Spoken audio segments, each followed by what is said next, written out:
I just assumed that you were crying at the time. Yeah. Not just waiting for people to call you.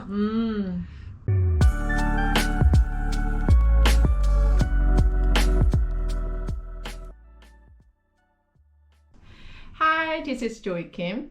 Today, I have my lovely friend Heather. Hi, Heather. Kia ora.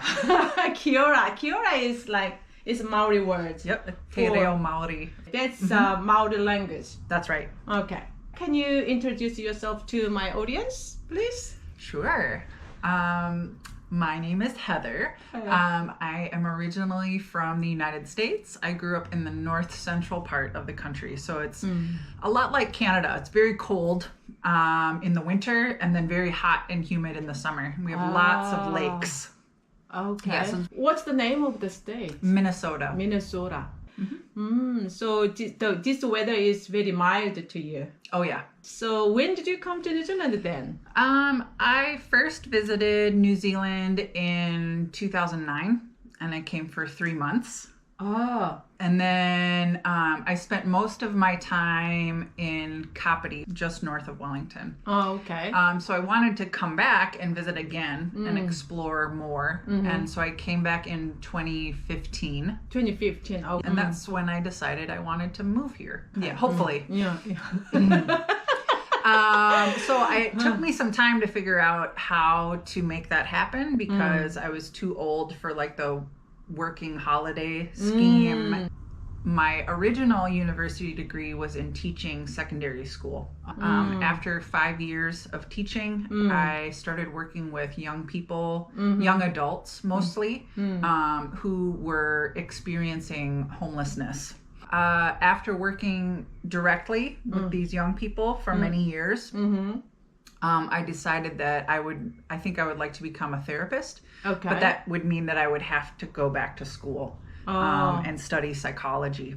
Okay. So I did 1 year at University of Canterbury, which is where we met. Oh, yes. And I did a graduate diploma. So it's a level 7 qualification here in New Zealand. I was able to get a work visa for 2 years to work here. Yeah, open work visa actually. Yeah, open work visa, which is very nice because that means I didn't have to have a job the whole time, which worked out very well because That's right. not too long after I graduated, COVID came. Yeah. So it was very hard to look for work during lockdown, you know? Yeah, I know. Very well. Yeah, very well. And now I have a job where I can get a work visa. Yeah. And hopefully I'll be able to apply for residency in March. Good. Yeah. Congratulations. So can you tell my audience how we met each other in the first place? Yeah, so we met at the International Student Orientation. You were sitting, I think, just one row behind me. So when we had to turn around and introduce ourselves. And then since then, we were friends. Yes. Students from New Zealand can get a student benefit. But international students, obviously, we're not going to get that same benefit. So I was working part-time. Coming on a student visa, we were only allowed to work part-time. Yes, right? That's right. Maybe only 15 to 20 hours per week. So one thing that I did to save money was house sit. What's a house sit? Yes. So you might have heard of babysitting. Same thing with a house. You know, if someone decides to travel and be away for a long time, they might not feel comfortable leaving their home empty, especially if they have pets. They might need someone to take care of those animals. I had done some of that in the United States where I was used to being paid to do that. But here the culture is different. So it is just assumed that your payment is getting a free place to stay. So you didn't get paid at all, but you just, look after their house and then you stay there for free. Right. That's the price. Right. I bought a camper van. So I had a place to live in between my house sitting jobs. Yep. So you arrived in New Zealand when? It's a 2019. Early January. You have been house sitting all the way until you Almost. left, for Wellington. Ooh. But it must have been very difficult for you, to move around all the time. Yeah, it was difficult. Yeah. But, I got to stay in a lot of different places. So I got to experience things a little bit different. Actually, just studying itself for that 1 year was really hard for me. Yeah. But at the time, you had to work to get some money for your expense. Yeah. How did you manage? And then plus you studied. I took out a student loan in the United States, so I still have to pay that back. I think you had to get a job right after the study because you were in very tight financially. Yeah. But the COVID-19 happened. So how did you cope with the situation? So in that time after I graduated, I got a job as a contractor for a program. So I was technically self-employed. So because of that, New Zealand was very generous and was providing money for people who were self-employed. They provided that twice. I was surprised because I was just there on a work visa, which is really strange to me because actually the New Zealand government helped me a lot more than the U.S. government did at the time. Was it okay, mentally to cope with all this situation alone?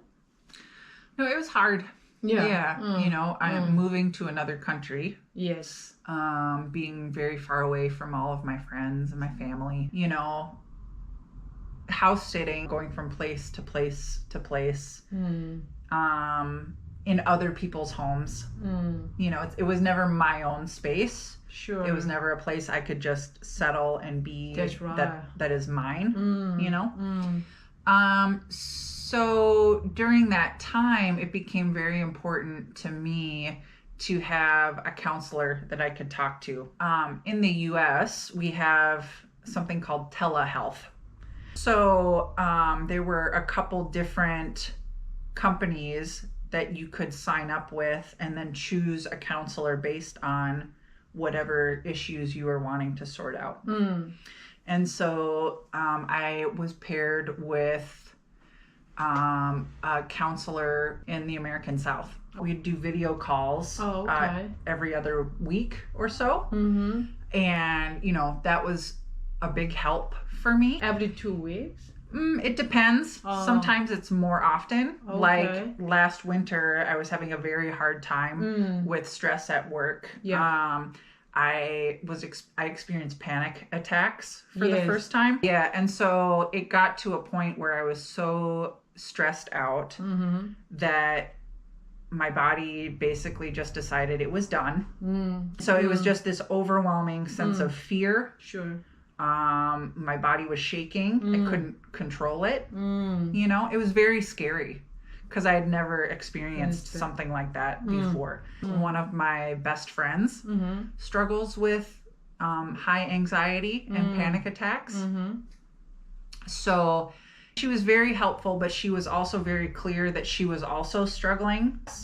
So I reached out to a few close friends, and just waited to see who had the space to respond. And it turned out that two of the people I reached out to were you and my friend Jen. She was very compassionate and very understanding, and you also were very patient and understanding. Now, when I was afraid of losing my job and losing my visa and having to go home, and you helped me slow down. Yeah. And say, well, actually, what can you do today in this moment? Have you had water to drink? Yeah.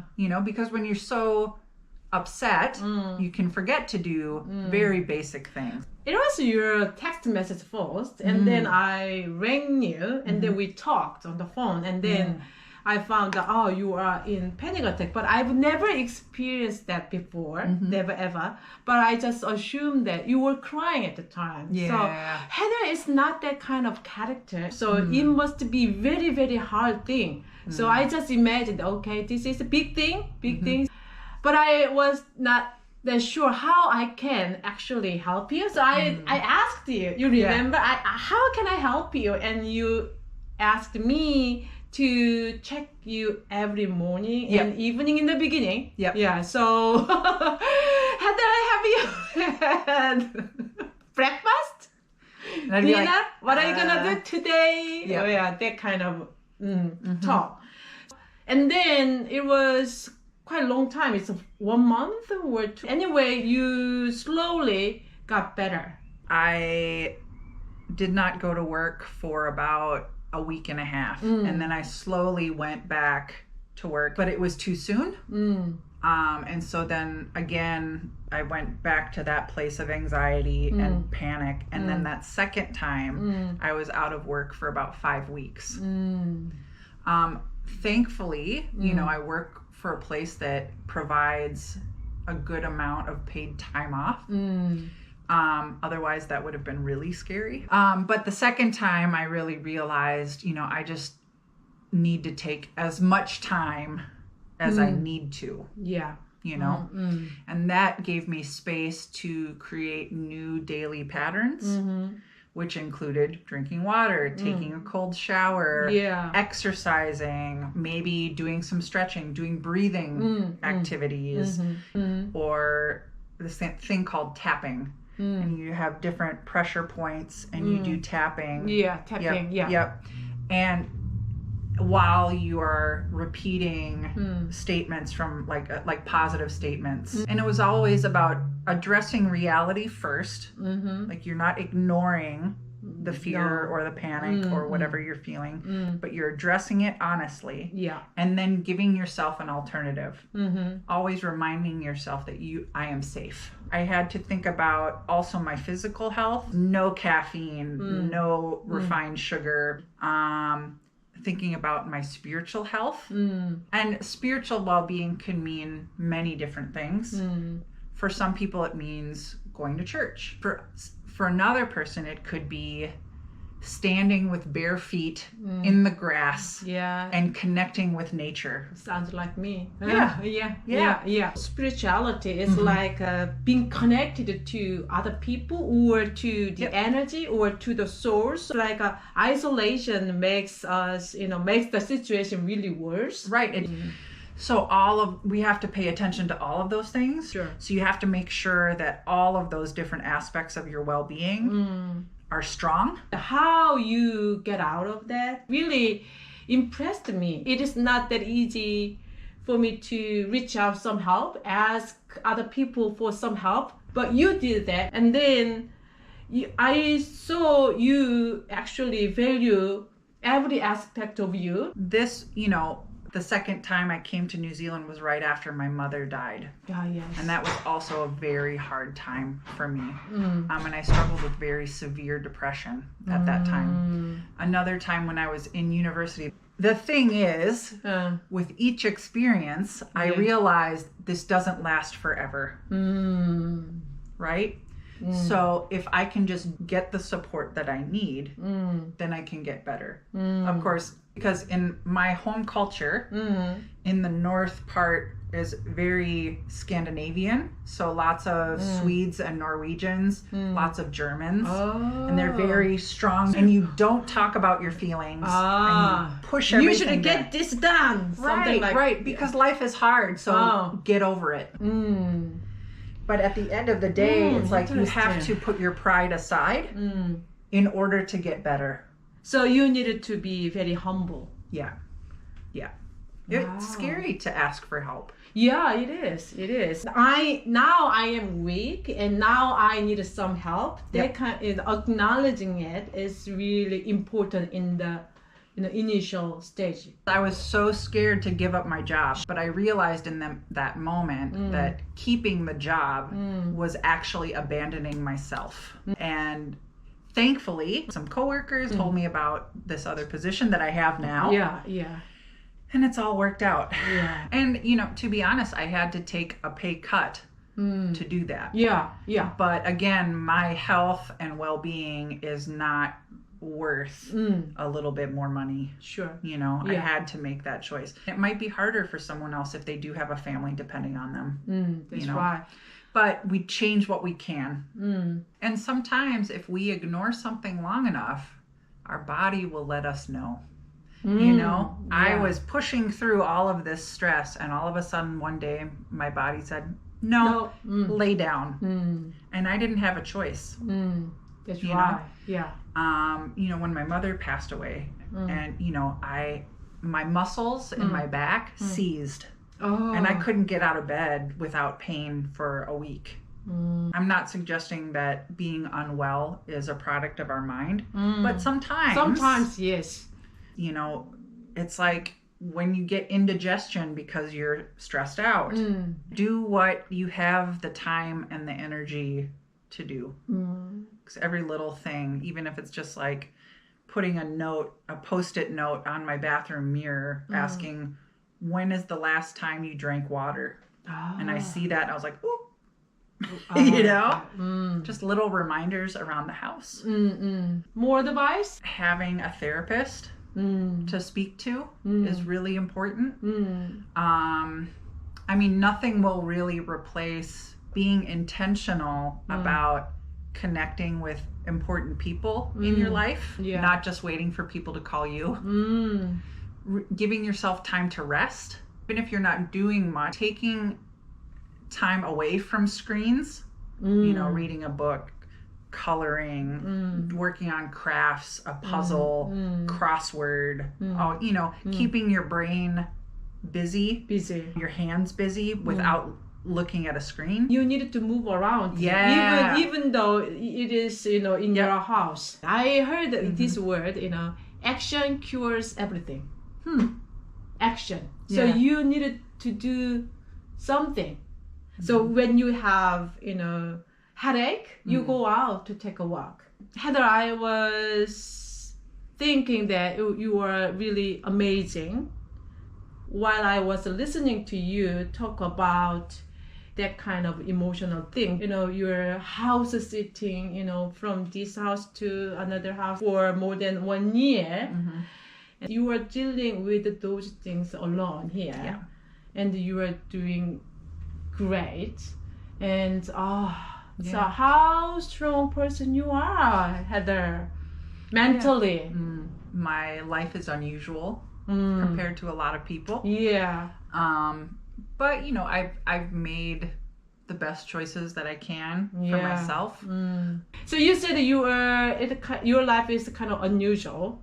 Why is that? Why do you say that? Well, not everybody decides to move countries when they're 39. Many of my friends in university got married, they have kids. You know, some of those kids are graduating from high school now. You know, it's just my life was not like that. But still, you are doing really great. Thanks. Well, I'm so proud of you, Heather. I want to give you a hug. Oh, you are doing great. Wow. Yeah, you're doing great. Hug the people in your bubble. That's another good one. Yes. Yeah, hugging is really important. If I say that, Xian would ask me, give him more hugs. Actually, I give him a lot of hugs every day, but still he's always say, Mom, I need more. Oh God. And yesterday, that's really cute. Yes, very cute actually. Yesterday I asked him, why do you ask me give you a lot of hugs a day? And then he told me that, Mom, actually, whenever I see you suffering from, you know, physical pain, I always think that one day you will die. Oh, it made me cry actually. So as long as you are living with me, I want to get more hug from you. You have a good boy. I think so. You have 2 good boys. That's beautiful. My mom can die soon, he thought. All right, I'm hugging you right now. Yes. Okay. Thank you. All right. Thank you, Heather. And you always remind me pursuing more spirituality in my everyday life. And I don't think it was an accident that in that orientation you Yeah. were sitting behind. That's I think spirit had something to do with that. I think so. I believe Yeah. so. Mm. Okay. Yeah. All right. Thank you, Heather. Yeah, All me right. too. Yeah. That's all for today. Bye-bye. Kakite. 네. Until next time. 타키테. 카키테.